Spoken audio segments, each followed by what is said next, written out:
Hello guys, welcome back to sports angle.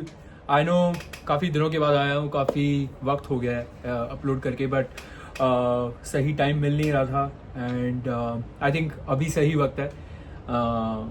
But या काफ़ी कुछ हो रहा है वर्ल्ड ऑफ स्पोर्ट्स में। आईपीएल चल रहा है, IPL is half way through. Then you know the season end of football is here, it's literally the business end. Arsenal वापस बॉटल कर गई है। पानी गीला है और आसमान नीला है। सॉरी, वो जोक लैंड नहीं किया, बट फिर भी क्या बात कर सकते हैं। ये वीडियो बेसिकली जिस आपकी जो ये टाइटल देख रहे होंगे, आईपीएल की अब तक की कहानी। काफ़ी दिलचस्प आईपीएल रहा है इस बार, काफ़ी बैलेंस्ड आईपीएल रहा है। आप देख सकते हैं जैसे कि सब लोग बोल रहे थे कि इस साल वापस बनेगा 300 और वापस टीमें टारगेट करेंगी बॉलर्स को, बट ऐसा नहीं हुआ है। Bowlers have come in very prepared, they know what to bowl. Even the kind of domestic talent we are coming in, seeing in, with the likes of say Hinge who has come, then Saqib Hussain who has come.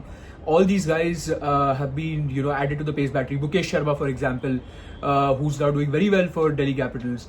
Then you have the pace battery of Gujarat Titans, which is consistently bowling 150 kilometers per hour. But let's talk about every team in detail. First and foremost, yes, it's a very interesting table. अभी आप देख सकते हैं ये table.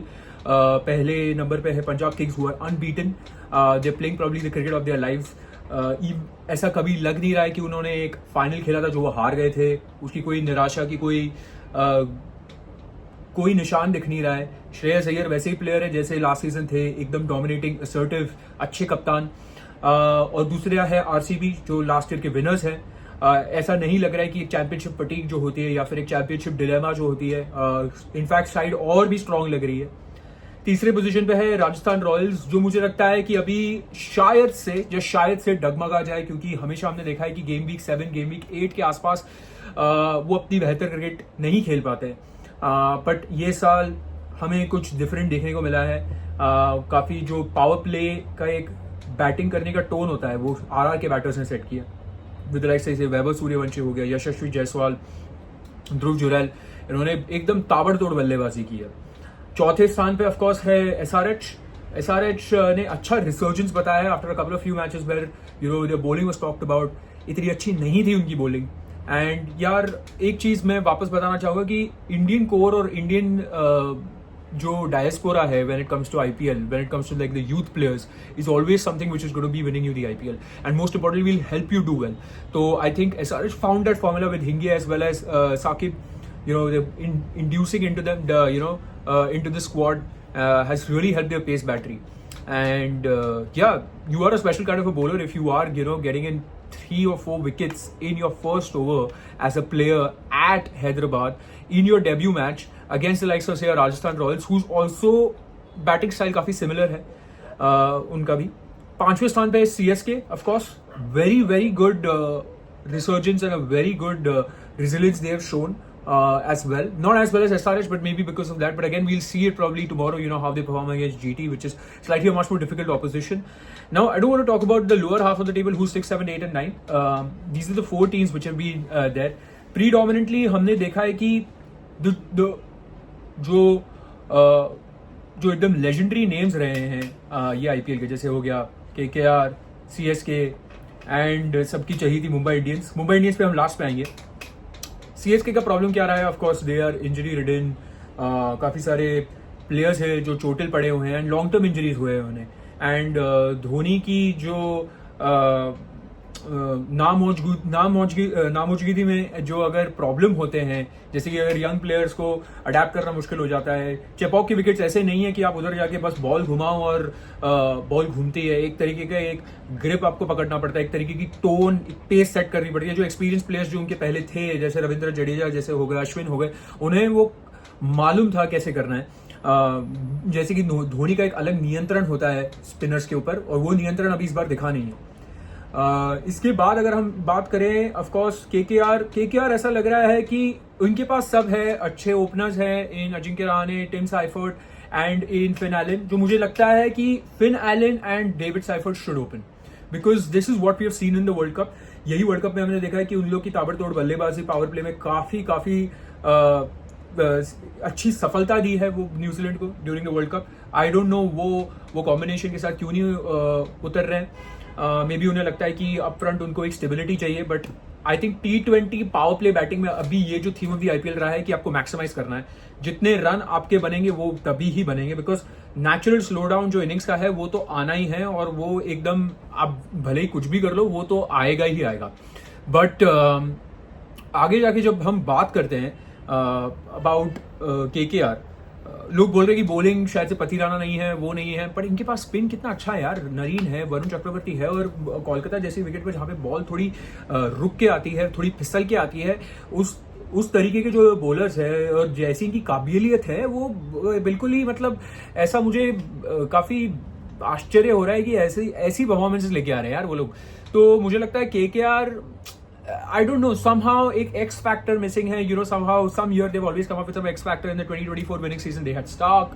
In 2025 of course they didn't do that well, but you know, again like sorry, in 2024 also they had a X factor in Shreyas Iyer. So I feel captaincy का मसला हो सकता है उधर, कैप्टेंसी की एक बहुत बड़ी कुछ मुश्किल कॉल्स करने पड़ेंगे उधर KKR को if they have to turn around the season.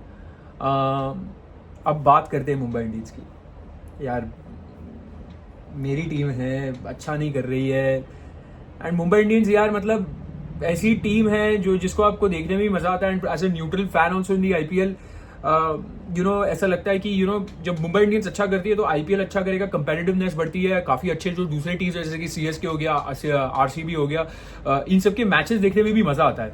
But Mumbai Indians यार टीम में कोई प्रॉब्लम नहीं है, ना इंजरी में कोई प्रॉब्लम है। अभी भी मुझे लगता है 2024 का जो वो कप्तानी का जो डिसीजन था और वो जो उन लोगों ने फैसला लिया to give it to Hardik Pandya, अभी भी वो कहीं ना कहीं एक moral is there in the subconscious of a lot of players. क्योंकि बुमराह, स्काई, तिलक, मेरी बुमराह स्काई को लगता है कि हाँ उन्होंने इतना लॉयल्टी दिखाई, इतनी सारी वफादारी दिखाई एक फ्रेंचाइजी की तरफ, अगर उन्हें ये रिवॉर्ड मिल रहा है कि उनको एक कोई लीडरशिप की भी पोजीशन ना मिले तो वो थोड़ा उनके लिए it's a difficult pill to swallow. And क्या होता है कि अगर एक तरीके से आप देखें तो एक तिलक के भी जैसे जो एक यंग प्लेयर है, उन्हें भी ये लगेगा कि यार अगर मैं इतना सब अपने एक फ्रेंचाइजी को दे रहा हूं और मुझे ये नहीं मिल रहा है कि एक तरीके का you know assurance on captaincy, तो फिर मैं काय के लिए खेल रहा हूं। यू नो ये पूरी इस पूरे मेरे मुंबई इंडियंस के वक्त का वजूद क्या है। तो मुंबई इंडियंस आई थिंक अपनी ही दुश्मन है इस ये करने के लिए। तो शॉर्ट टर्म फिक्स मुझे मालूम नहीं अभी क्या कर सकते हैं, बिकॉज इतनी अच्छी टीम है यार सब चीज के लिए। पेस बैटरी देख लीजिए आप, ट्रेंट बोल्ट है, जसप्रीत बुमराह है, क्रिश भगत अभी नए आए हैं, अश्विनी कुमार है, आपके पास दीपक चहर, शार्दुल ठाकुर पड़े हुए हैं ऑन द बेंच। फिनिशिंग में अगर आपको चाहिए तो आपके पास नमन धीर है, हार्दिक पांड्या है। ओपनिंग चाहिए तो आपके पास Ryan Rickelton, Quinton de Kock, Rohit Sharma तो ठीक है चोटिल हुए थे लास्ट 2 मैचेस में और अभी वापसी करेंगे SRH के अगेंस्ट, ऐसा मानने में आया, ऐसा रिपोर्ट्स में आया है। पर यार मुझे ये समझ में नहीं आ रहा है कि अगर आपके पास ऐसी टीम है और आपकी ऐसी टीम का पोटेंशियल अगर आप एक्सट्रैक्ट नहीं कर पा रहे तो कहीं ना कहीं यार कैप्टेंसी और कोचों पे ये बात आनी चाहिए। तो मुझे ये लगता है मुंबई इंडियंस के साथ ये थोड़ा उन्हें पीछे देखिए करना पड़ेगा कि शायद से क्या सूर्या अच्छे कप्तान बन सकते हैं, और सूर्या की बल्लेबाजी भी और तिलक की बल्लेबाजी या फिर इनकी जो ऊपरी जो बल्लेबाजी है specially in the power play वो अच्छी नहीं रही है। इनका एवरेज भी आप उठा के देख ले तो on an average at least 2-3 wickets तो ये लोग लूज ही करते हैं। यू नो जहां पे टीम 10 या 12 पे उस दिन ये यू नो मारने की कोशिश कर रहे हैं, कभी कभार आप मुंबई इंडियंस को देखते हो 8 या 7 के औसत पे भी नहीं मार सकते। और पावर प्ले में अगर आप नहीं मारोगे तो आप एक इनिंग्स का टोन सेट नहीं कर पा रहे हो, और वो इनिंग्स का टोन अगर आप सेट नहीं कर पाओगे तो आप एक रिस्पेक्टेबल टोटल नहीं बना सकते। बट ये रही मेरी कुछ विशेष टिप्पणियां about the first half of the IPL। आपको जो लगता है आप कमेंट सेक्शन में मुझे बताएं। एंड ये IPL का कवरेज अभी हम यहाँ से शुरू करेंगे। आज का बहुत बेहतरीन मैच है, ये वीकेंड्स में बहुत ही अच्छे मैचेस होते हैं। आज का मैच है दिल्ली वर्सेस पंजाब, दिल्ली में 3:30 बजे स्टार स्पोर्ट्स पे लाइव होगा। और फिर उसके बाद है काफी अच्छी match Rajasthan Royals versus SRH Jaipur में। राजस्थान जयपुर में वापस आ रहा है, एंड ये दोनों यार जैसे बैटिंग करते हैं, जैसे खेलते हैं T20, जो मॉडर्न डे T20 है, काफी उस स्टाइल को अडेप्ट करके खेलते हैं, तो ये मैच देखने में भी मजा आएगा। So yeah let's wait for this and yeah बस ये वीडियो का अंत है। लाइक, शेयर एंड सब्सक्राइब, और मुझे बताइएगा आपको ये वीडियो के बारे में क्या कैसा लगा।